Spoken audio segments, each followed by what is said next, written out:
I want to thank our panel to the stage, Joshua Rowe and Scott Bauminzer. And today they're going to discuss comprehensive incident response activities for CIP and O&P. The panelists will share lessons learned, best practices, and ideas for future implementation across the changing threat landscape. And it's no accident that they're both sitting on the standard drafting team.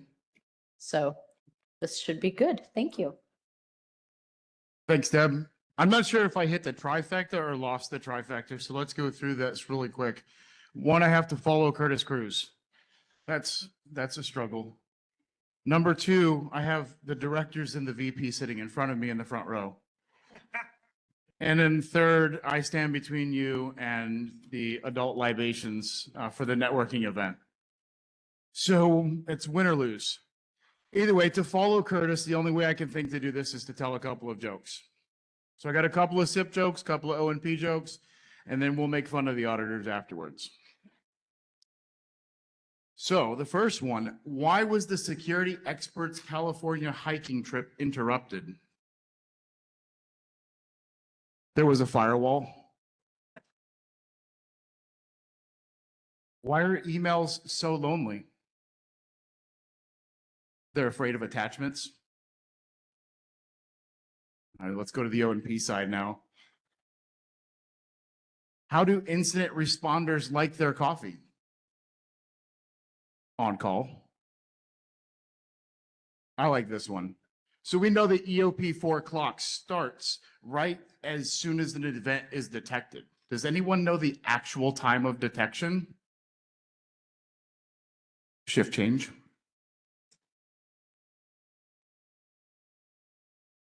I was hoping the operators were going to be happy with that one. All right, let's make fun of the auditors a little bit.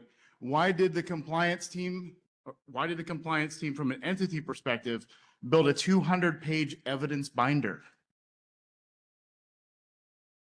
Because the auditor asked for one screenshot.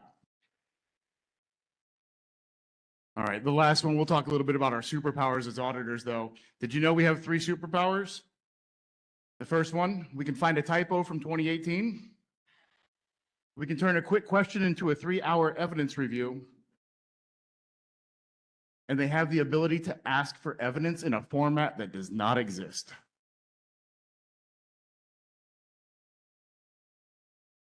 All right, so as we get into this, we'll talk a little bit about holistic incident response, and me and Scott will pass it back and forth to each other.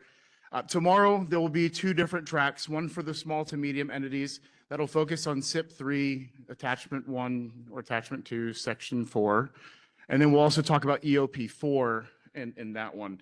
And then on the large entity side, we'll talk CIP 14, where we'll have some of the panelists from industry as well as WEC auditors. So here it's going to be more high level. We'll talk some of the best practices and lessons learned.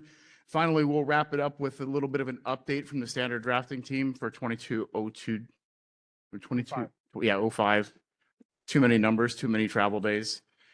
So holistic incident response is a comprehensive and integrated approach to managing cyber and physical security incidents that unifies all aspects of an organization's people, processes, and technology to provide end-to-end protection and resilience. It moves beyond a singular technical or siloed approach, treating cyber and physical security as an organization-wide business risk rather than just an IT problem. The future of resilience lies in what we call the all hazards approach. This means that recognizing the impact of an event has on our critical systems often transcends the cause of the event. A loss of data, a disruption in service, or safety compromise requires a consistent coordinated response, whether the root cause was a cyber intrusion, a physical breach, or a natural disaster. It's not about creating more paperwork. It's about smarter planning, eliminating redundancies to ensure that our responses are swift, effective, and efficient. When putting together a comprehensive plan, ensure all hazards are identified, the objectives are clear, and the plan is sustainable over time. But most importantly, it should be internally consistent. And why is that important?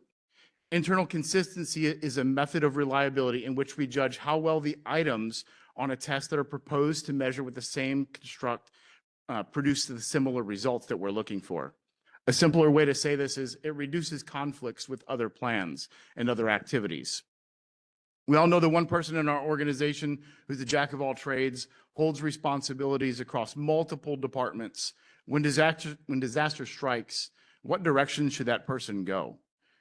Is there conflicting plans that will leave that person trying to prioritize it on the fly? Ensuring that all plans are internally consistent will provide clear guidance to all personnel. Your plan should be cost-effective, environmentally sound, and readable. I'll say it again, readable. If anyone in your organization, they should be able to pick this plan up and then understand their requirements. And in simple terms, concise statements, removing acronyms that they may not be familiar with. If somebody remembers 7 years ago, I made a slight joke again at the RNS workshop in Anaheim when I was talking about high impact, low frequency events. And I don't know if anybody remembers it, but has anybody ever bought something from IKEA? You ever seen the plans that come with it when you're trying to build it? It's like 45 pages and it's in 3 different languages. So your plan should be the exact opposite of any IKEA instruction booklet. So as you develop your comprehensive plan, it's imperative that you work with adjacent organizations, especially if you're calling on them to provide a service for you. These are just a few of the organizations that you can collaborate with, such as law enforcement, internal HR, legal, your IT, your OT, because of that convergence. Also, do law enforcement officials know what they're doing if they arrive on scene when they're looking at a transmission substation? Are they aware of those hazards? So when you look at all of these, how do we map them together? So we'll talk CIP 3, CIP 6, CIP 8, CIP 14, and EOP 4. So in CIP 3, security management controls, it establishes baseline processes, roles, training, and governance. When you look at it from an all hazards approach, it governs the response structure for all types of incidents. CIP 6, physical security of BES cyber systems. This includes physical access protection, monitoring, and alarming. From an all hazard support approach, it enables detection and response to physical intrusions, human or environmental. CIP 8, which is the main framework, this requires a cybersecurity incident response plan, as well as incident classification and reporting. From an all hazards support structure, it's really the core cyber response standard, and it should support both cyber and physical threats in a hybrid environment. CIP 14 is the physical security of critical infrastructure, which includes a threat assessment, physical protection, and coordination with external entities such as law enforcement. And in an all hazards approach, it supports responding to targeted physical threats, vandalisms, and potential terrorist activity. Now, wrapping it up with EOP 4, it's reporting of the disturbances and unusual events. It defines thresholds and timelines for BES events. And from an all hazards approach, it ensures operational visibility of system impacts from any incident, whether it's cyber, physical, or environmental. So from a programmatic standpoint, that's where we stand there. So I'll turn it over to Scott to talk about building a robust cybersecurity incident response program from an industry perspective. Great, thanks, Josh. So first off, I'm Scott Klomenzer with Tacoma Power. I'm the CIP program manager there. Been doing that for a long time, and I've been on 3 different drafting teams, one of which is CIP 8. So I've been involved in this CIP world, excuse me, for quite a while. From a building cybersecurity incident response plan perspective, the most important thing to realize and remember is you're not in this alone. There are a lot of different groups that you should be able to turn to rely on. And you want to build your relationships with these organizations early, in the blue sky days, in the good times, rather than the bad times. Trying to build a relationship with a response agency when you're under attack is very difficult and very costly.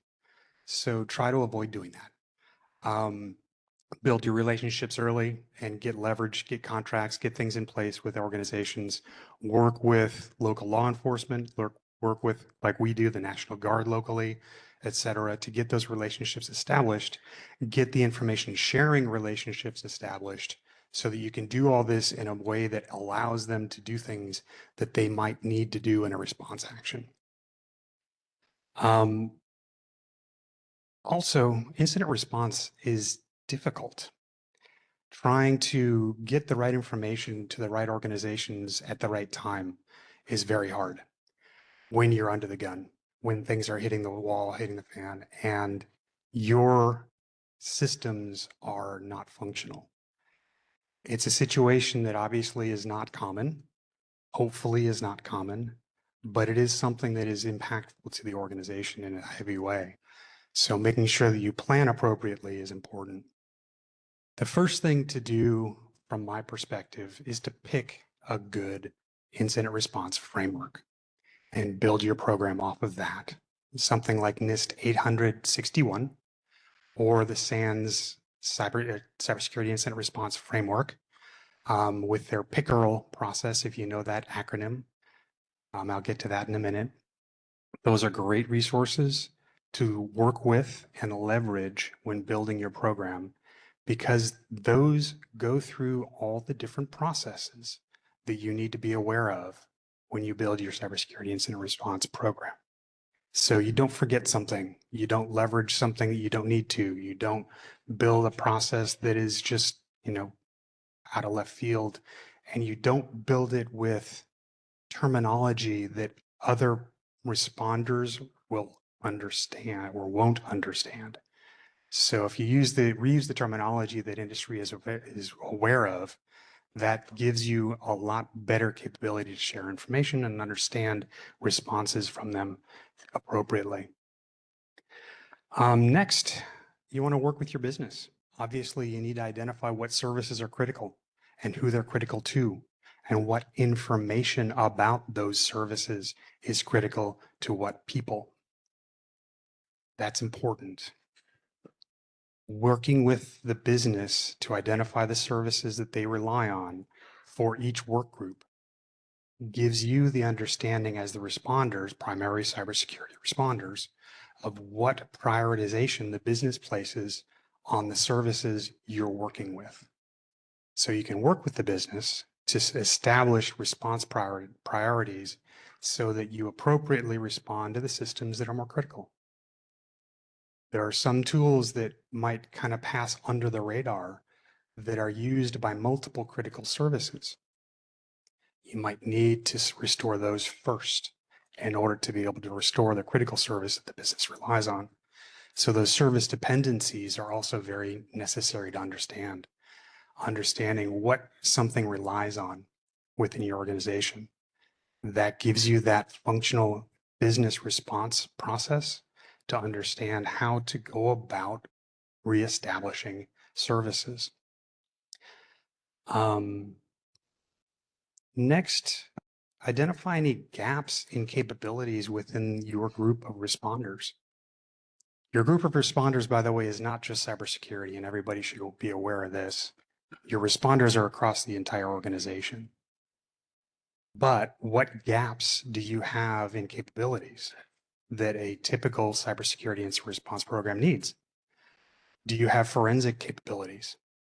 If not, work to develop and make connections with groups outside of your organization to help you in those areas. If you have communication challenges internally, work to establish those communication capabilities in the good times. Make sure you have, additional communication capabilities, not just your normal email and Teams messaging and all that sort of stuff, but out of channel, out of band communication. Because if an incident is happening, it's very likely that the bad guys will be able to see everything you're saying. So be aware of that. Make sure you close that gap and build communication capabilities that are not reliant on your core services that the outsider, the attacker, is going to be trying to get into. Okay. And then obviously documenting your plan. And as Josh said, do it in a way that's very understandable in lay terms, but use terms that are known in the industry as well, so that you don't confuse people as you're trying to respond. When you're talking about PICKERL, as I said earlier, that's an acronym. It stands for preparation, identification, the I, containment, C, eradication, E, recovery, sorry, R, and then lessons learned is the last one, pickerel. That is the typical response process or incident response process that is identified in industry. And if you use terminology in those functions, it's understandable and it's understood. When you build your plan, also identify what triggers you would go through to get from one function to the next, and what might put you back into another function, a previous function.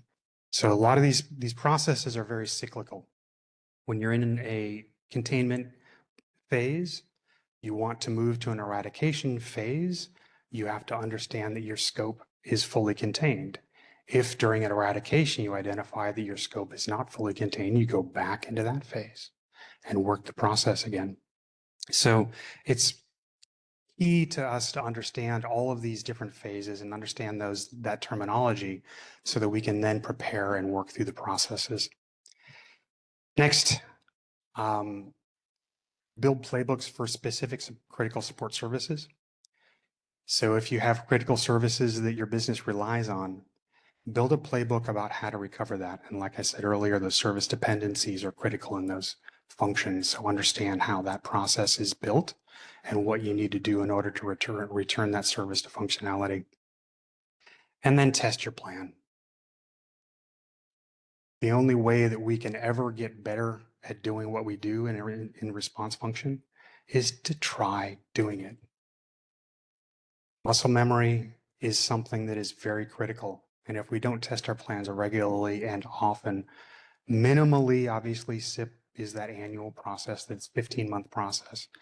But I definitely recommend more often if possible. The more constant you can do this as a response process, the more it becomes second nature, so that we really can then do this in a consistent manner. And then update. Basically make any changes after you do your testing. So that's kind of how you would go about the incident response program planning process. And next I'll pass it off to Josh for mapping the standards and requirements into CIP 8. Thanks, Scott. I forgot to bring a candy bar up, so I'll bring it up tomorrow. I'll bring one tomorrow. But does anybody know the one CIP standard that maps back to CIP 8? There is only one. Brady, you can't answer this one. Does anybody know? Well, I don't have that many candy bars. Mary, I seen you right in front. CIP 9. It kind of maps back, but it doesn't say cybersecurity incident response plan in that one. Who said CIP 3? Sorry, Tim. All right, well, I'm going to enjoy my own. Oh, we got one over here. CIP 6. That is correct. CIP 6 is the only one. So if tomorrow, find me, I'll have a Snickers bar for you. If you can't have any peanuts, then we can adjust it to Skittles or something of that nature. But yeah, CIP 6 is the only one that actually maps back to CIP 8. And you kind of wonder, like, why was that the design as the standards came about? Well, as we'll talk a little bit about the standard drafting team and some updates there, we kind of came up with a list of how does the other standards impact this, and how do we start increasing that reporting capability or that event of interest identification or the notifications. How does it start? So I'm just going to go through a little bit of a list here and map these out just so you can be familiar. And if you're wondering, there are no slides. I didn't want to do death by PowerPoint the entire time, so just wanted to kind of go through. This is my TED Talk, and I'm proud of it.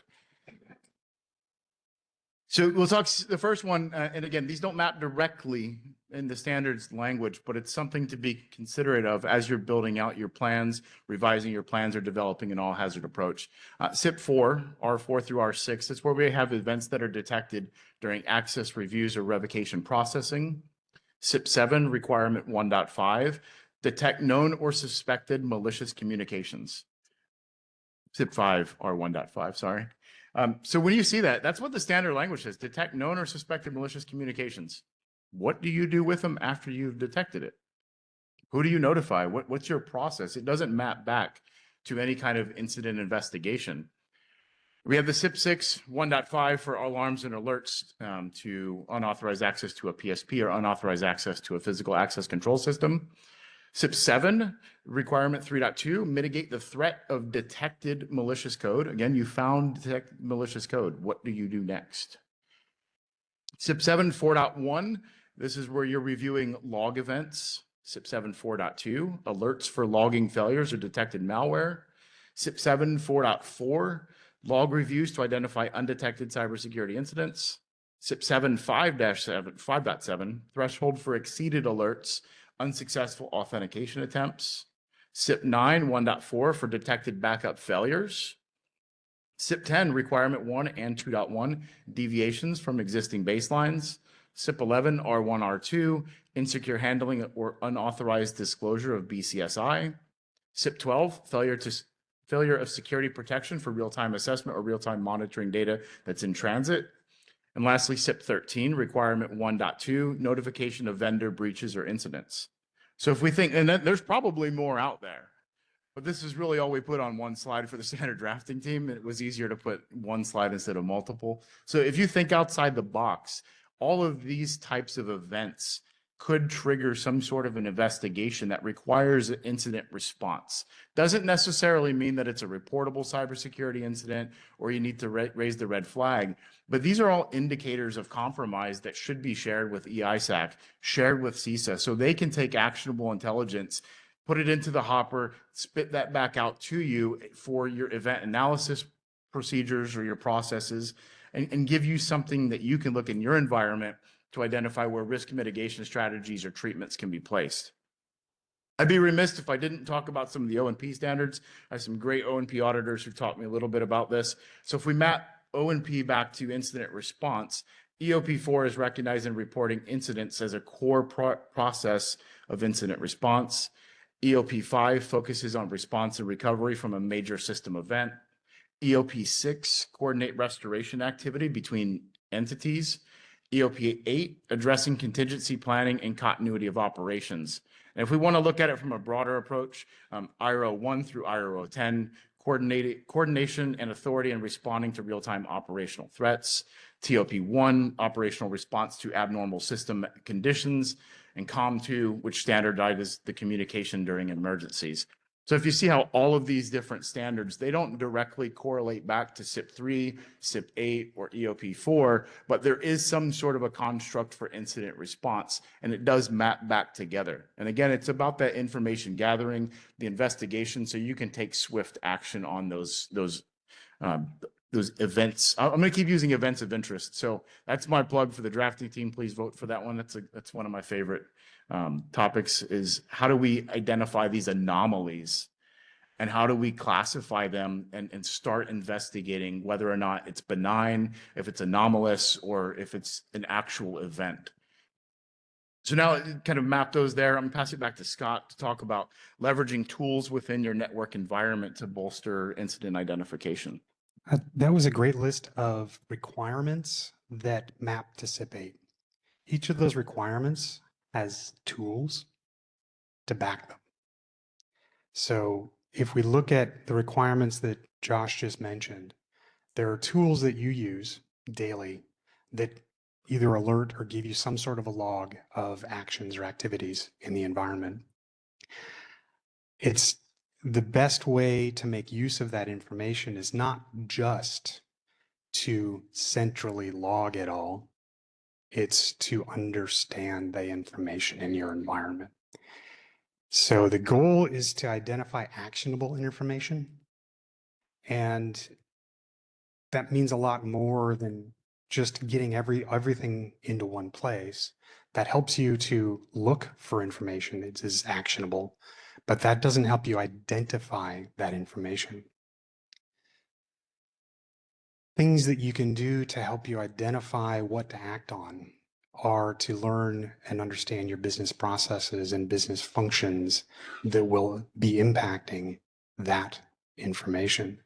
So understanding that, you know, a substation operator should only be in the substation at certain times of day, making certain actions within the environment is something that is valuable to you as a information resource. To know that when you get a notification of that specific action happening outside of those known timeframes, that something might be off. So it's about understanding what the data means in relationship to your business and your process and how you can make use of that. Another piece of the puzzle is data retention. And when we talk about information threat intelligence, in the amount of time you retain data becomes very, very critical. The CIP standards require you to retain most logs for 90 days. Okay.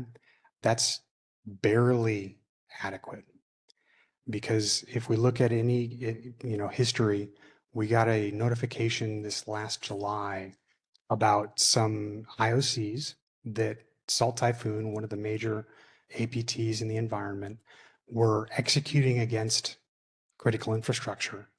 And those came a year after they were originally detected, or should have originally been detected, and a year after they actually occurred.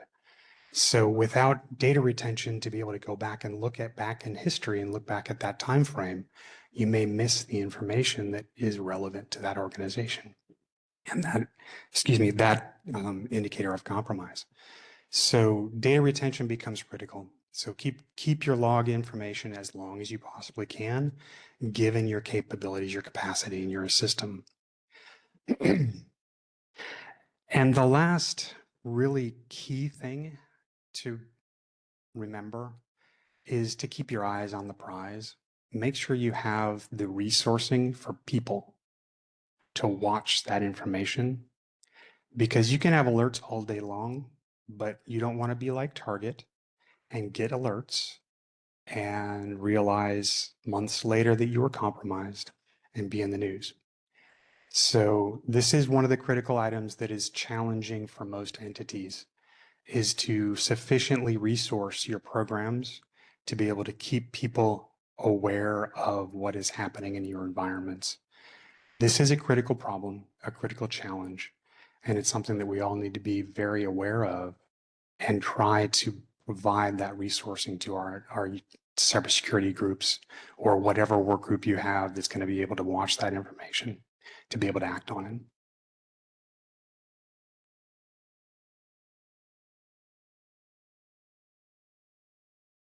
I think I hit most of my topics.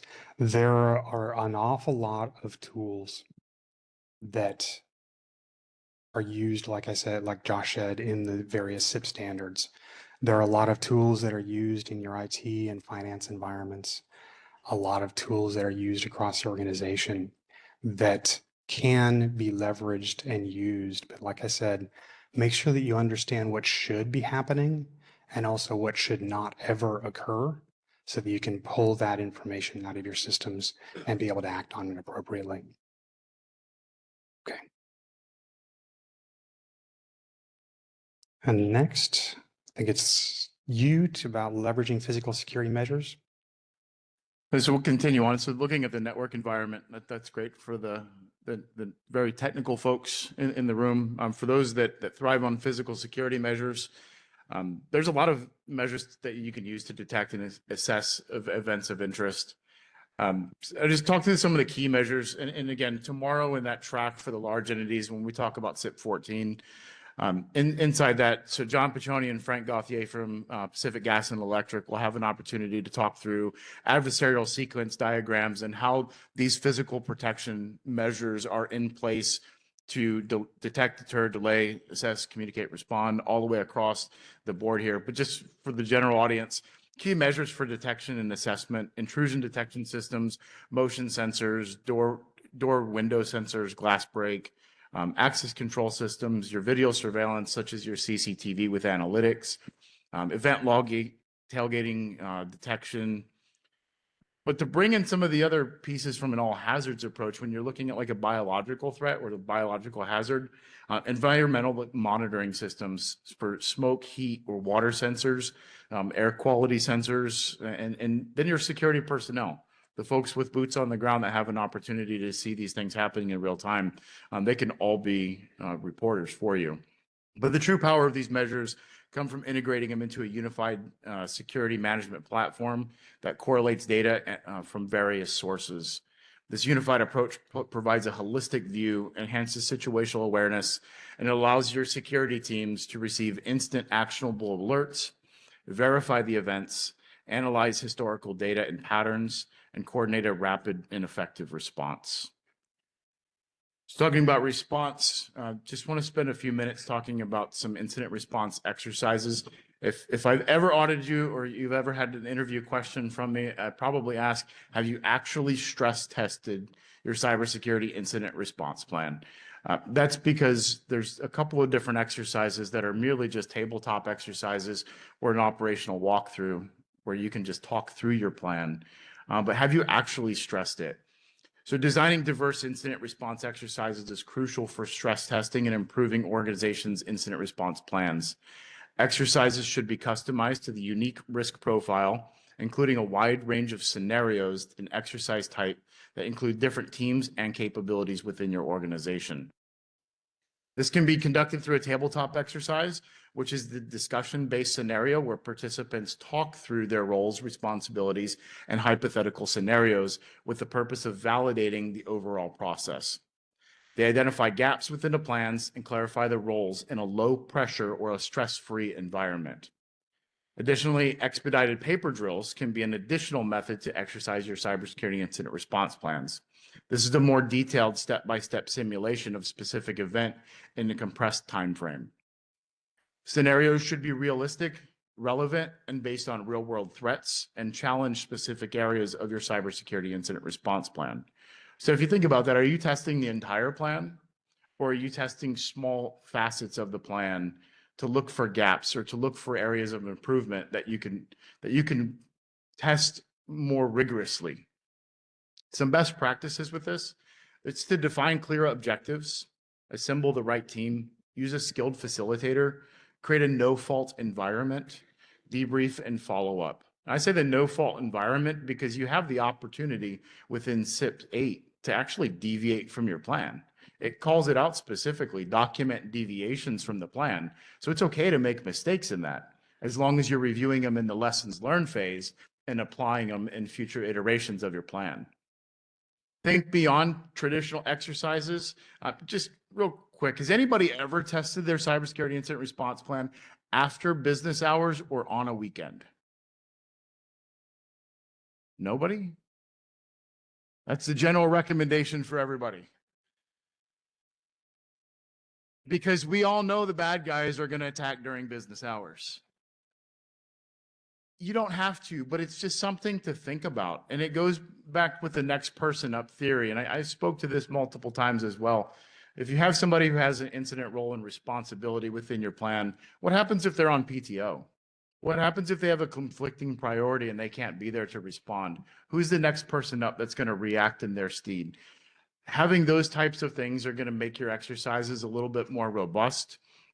I would also suggest coordination with external and adjacent entities. If you have a tie line with somebody or you have a jointly owned facility and there's an incident that happens there, you probably want to have the contact information for the adjacent entity. You don't want them to find out because it hit the news. So coordinate with them. Allow them to see that you have their best interest at heart, as well as your assets that are within that facility. Again, I would love to see somebody test after hours or on the weekends. I think that'll be a great thing. Real quick plug for NERC and the folks at EISAC. Who's doing GridX this year? GridX 8. I don't know if you know this, but they extended registration. They announced it at GridSecCon last week that they extended registration for that. So if you have an opportunity to participate in the GridSec, that's a great opportunity to check out their site. So just wanted to put that little plug in there because we've heard nothing but positive things when it comes to entities that are doing GridX and using the injects and the tabletop exercises that they have there. So Scott, turn it back over to you real quick. Talk about lessons learned and updating the plan. Yeah, actually, I'm going to do another quick plug for GridX as well. This year, they've extended their planning function to give you more options to participate that are actually very good. There's a small entity, GridX in a box build that takes the main measle, bless you, and makes it into something that a smaller entity can actually execute well. but still play within the greater GridX function. Wonderful resource. They've provided additional capabilities and additional resources from a measle build perspective this year over previous year iterations. So I really do recommend strongly that everybody participate that can. If you can get willingness within your organization to do so, please do. It's worthwhile. Okay, now documenting lessons learned and updating your plans. Very important. So after doing this many, many years, to Josh's point about trying to create exercises that are realistic, I created an exercise and we executed it. And actually during the exercise, we had to pause because we had the actual incident happening in real life. The same exact thing that I had built as an exercise. So it is something that you do want to try to do that gives that air of reality, knowing that it is not a realistic situation. So there are times when you build your exercises and you do have to have that artificiality because you just need to get an exercise done, but try to make it as realistic as possible.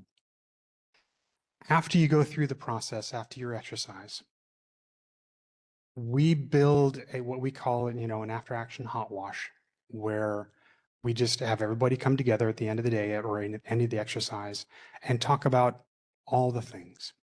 What went well?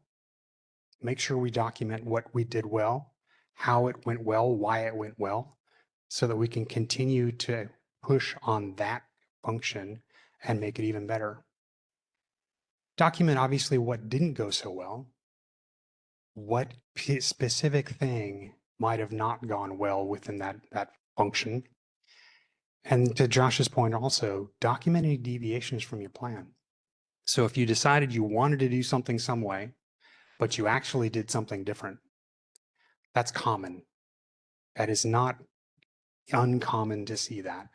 We can never plan for everything that we could ever see in the real world or even in responses from individuals to exercise events. So document the changes, what deviated from what you chose or thought you would be able to accomplish. Also document why that deviation might have been necessary. What about what you chose to do or wanted or thought you would be doing was either not valid and you had to deviate, or not known and why it was not known. Okay, that's an important function to understand because you can't get better unless you know why you didn't do it the way you thought you would. Then about a week later, usually, we have a smaller team, not all participants in the exercise event, but we have a smaller team that gets together, reviews that information, adds additional clarity and detail to all the discussions and all the documentation there, identifies during that time in between. We usually get a lot of communication from the exercise participants. We add additional things that they thought of to that hot wash documentation so that we try to get a more complete picture of what all occurred and why.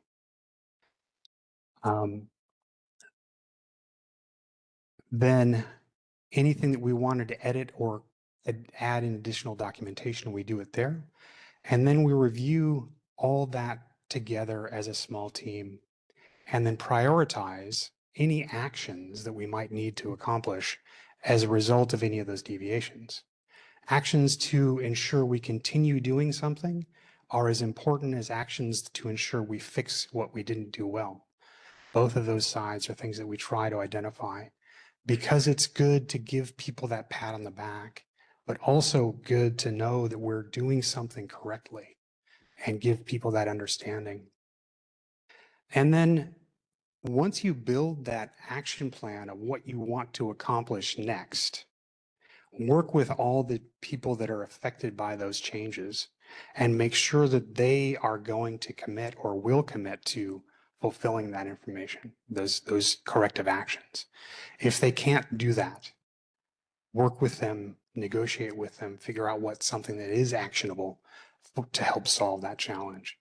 But make sure that you get the buy-in from the organization on each of those efforts, because without that buy-in, obviously the actions are less likely to be done. Or if it's done in a vacuum without the buy-in of the people that are actually needing to do that work, you're going to not have an execution or have another deviation next time around as well.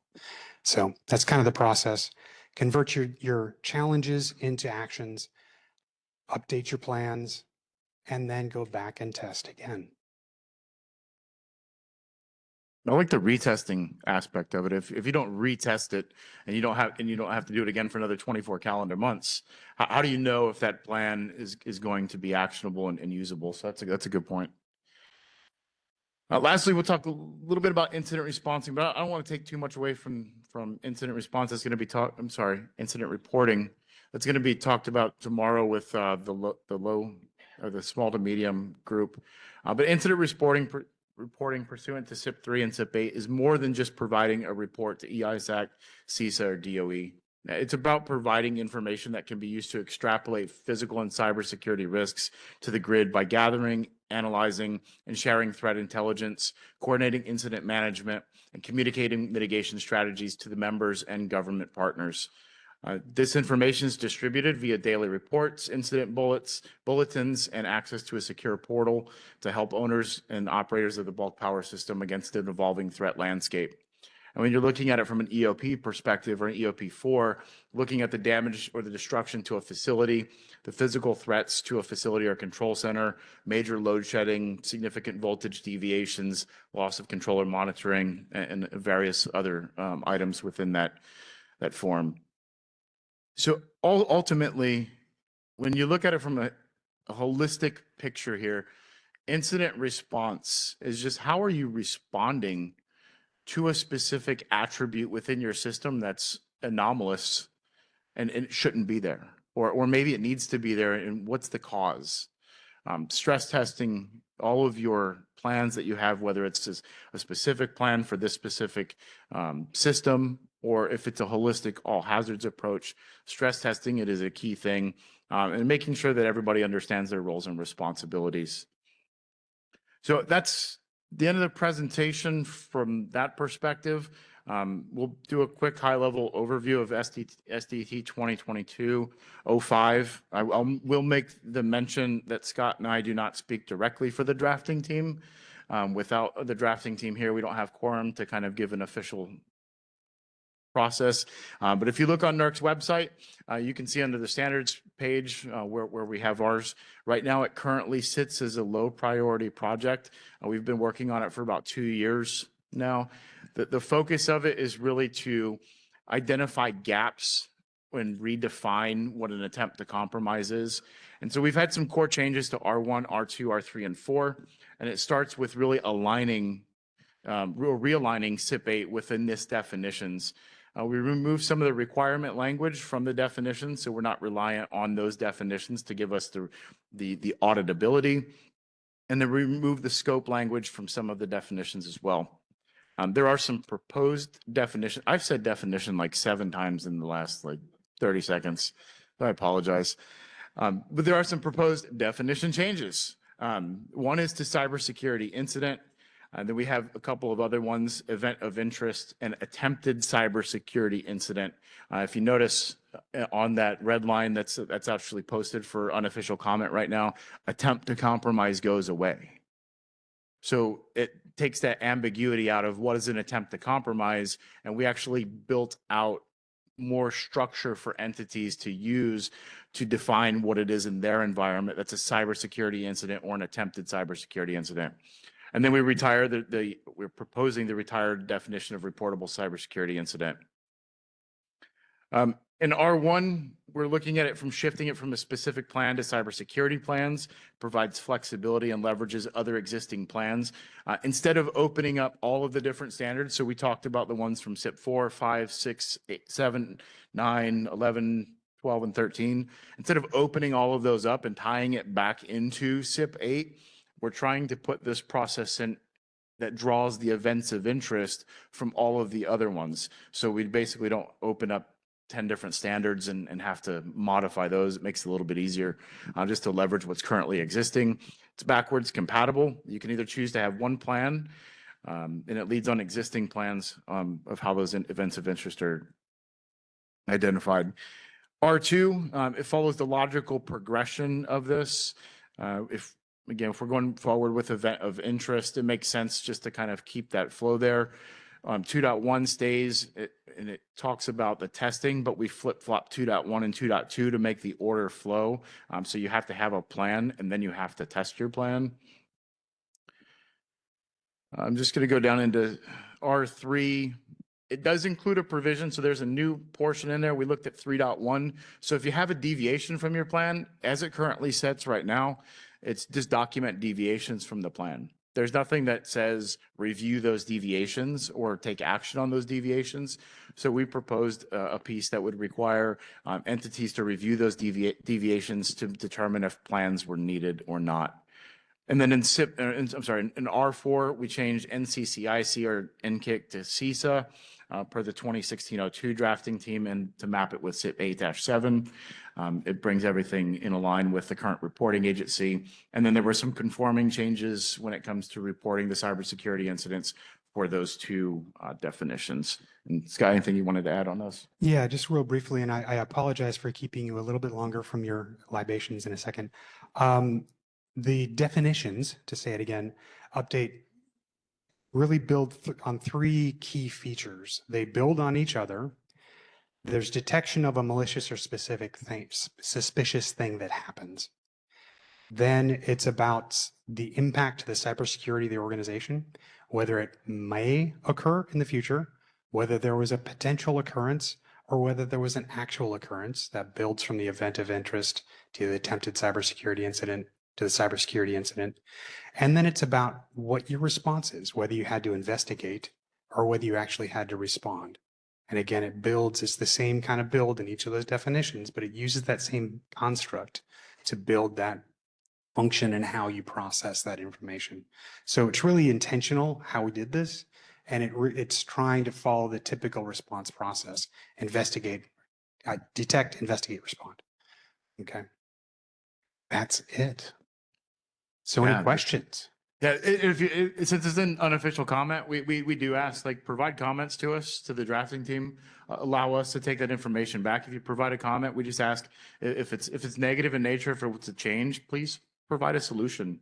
That's all we're looking for. So being that it's unofficial, we hope to get it to a spot that when we do go out for official ballot, that we've addressed those comments from industry and we have a really good solution. So we're just not in this ever looping cycle of getting it right. So we'll just open up any questions if anybody has any.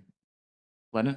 So I'm obligated to say this because the BICF Charter Focus Group Chair says this. I'm asking this question on behalf of Jenny from Tacoma. There we go. In the latest 2205 project, you have removed the word physical from all of the definitions. Why? The physical from all the definitions? I mean, the current definition of cybersecurity incident has the word PSP. It does. But the new definition does not. So part of the changes that we did was to follow the 2016-02 process of taking scope and specific functions out of definitions. PSP is a defined term that creates a scope for that definition for cybersecurity incident. And we felt that it was not necessary and not beneficial to include that. However, a malicious or suspicious event can be a physical event, a physical issue. So the ties from that Josh mentioned from the other standards, CIP 6 being one of them, would be an event of interest, right? When a physical and an unauthorized physical access event happens, there is something that you should do to ensure that the system integrity is maintained or was maintained during that event. That's a cybersecurity incident response function. So that is something that should be built into your process. Okay, so I like the word physical because it emphasizes for anybody who is writing security plans to think about physical. Right now, there's only focus of cybersecurity plans, cybersecurity plans, cybersecurity plans. And without the physical part, people may not think about it 2 years from now, 6 months from now, 5 years from now, right? Yep. And so SMART is going to provide comments to the unofficial comment. Okay. And the other comment which I also have is, you use the term in R4, events of interest that are That meet the definition that of meet the attempted. definition of Mhm. attempted cybersecurity events. That doesn't make any sense because you're already adding the word events of interest in the attempted cybersecurity incident definition. So why would you want to include that twice? Good question. It's about process, I think, but please provide comments and help us understand what you might you use as a solution to So that we will, challenge. Yeah. I think we'll provide the comments soon. So Absolutely, please. And just to clarify, the one key change that we made in CIP 8 is to remove the requirement for a cybersecurity incident response plan. That term is no longer in CIP 8. It's security plans, plural.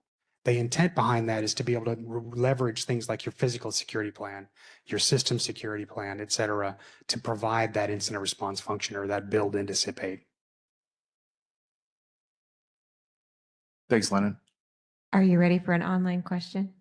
Please. Sometimes it feels like a struggle coming up with new or interesting incident response scenarios year to year without hiring a Dungeons and Dragons game master. Do you have any suggestions or tips to make IR exercises more engaging? Sure. There are resources online. Gosh, I wish I could remember right now. I'll have to look it up and we can get back to you. But there are lots of resources online for people that provide measles or incident response exercise in a box functions that are updated annually. Obviously, GridX is one that is updated biannually. And like I said earlier, with the changes they made in their planning process for this year's exercise, which I think are very beneficial because they give that tiered approach to give entities, smaller entities, an easier bite-size approach to get into it. Those are very, very useful resources.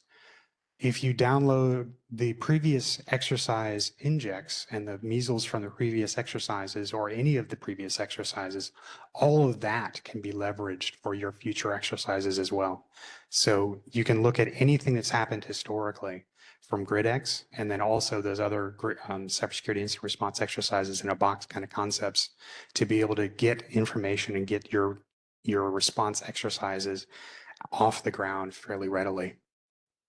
I would also say, I had this wrote out, but I forgot to talk about it. So we had GridSec on last week, and there was a lot of discussion about the tactics, techniques, and procedures associated with the different typhoons, whether it was Volt or Salt Typhoon. And you could use that as a simulation, looking at those TTPs to see if your system is going to defend against them. You could also, I would recommend finding somebody with boots on the ground that has not an insider, but somebody who could say, this is the system that I work on a daily basis. This is how I would exploit it if I was a bad person. Maybe it's that white hat that you just want to leverage them to create it. If you're sitting around as a compliance team, you're probably going to run out of different injects there. So be creative. Reach out to an adjacent entity and see what they've done, and reach out to EISAC, see what they recommend, as well as maybe even the events analysis team at WEC that looks at the different events and does their analysis on what the TTPs were, and they work with the EISAC closely for that. But they may have some suggestions as well to develop those robust injects. Thank you so much. Our other online question askers will get you responses later. We're going to turn the concluding 5 minutes over to Steve Noss. I was waiting to, I want to make sure Steve had an opportunity. So over to you, Steve.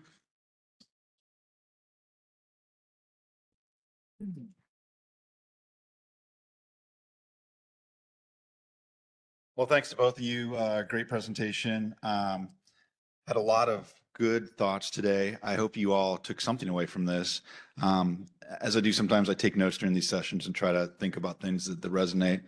Of course, I talked this morning about the importance of the tone from the top in your organization and how you work. And then Frank gave a great introductory keynote, and I always appreciate that, kind of speaking to the why of what we do and really connecting to what you do. A couple takeaways, though, that I do have for you from Frank's presentation really is, first, if you're not a member of the EISAC and you're a registered entity, I really do encourage that you take advantage of that.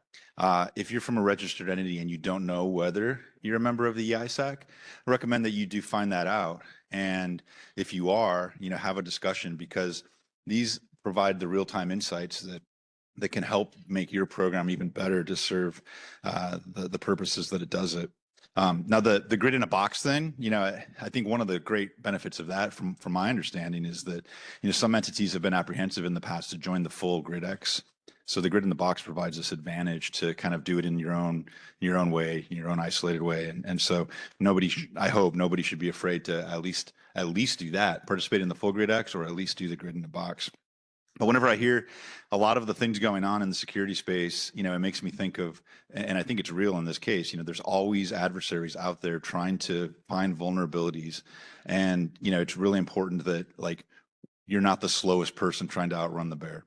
So get your programs in order, but they're looking for whatever they can find, and there's a lot of vulnerabilities that the EISAC can really help you keep on top of. So thanks to Frank, and I appreciate that. Just a comment on the large loads piece. I know there was a question about like an official definition and such, and I don't think we're at the point yet where, like, we're looking at standards or registration or things of that nature. So just, to the extent that something ever becomes something that's subject to requirements, that would go through the standards development process. I really appreciated Kelly's remarks. There was a question that somebody asked about, like, what's the audit approach for PRC 28? And, I almost stood up and gave her a standing ovation when she was talking about, like, it's not about the audit approach. It's about what you as an entity are doing to tell your story about how you meet these requirements. And you heard that emphasized a little bit during Jamie's remarks about, the standards aren't developed to tell you how exactly to do it. So the obligation to tell your story is there. Like, we're not developing an audit approach that's a one size fits all. We're looking for entities to tell their story. So I really appreciated that too. And then a plug, just transitioning to the IBR piece. I know some folks think that the subject material is too technical or too dense.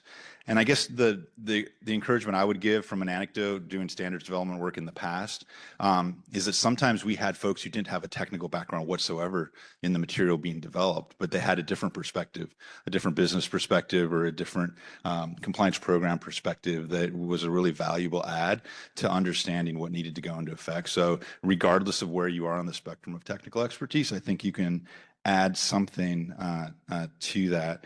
So definitely participate.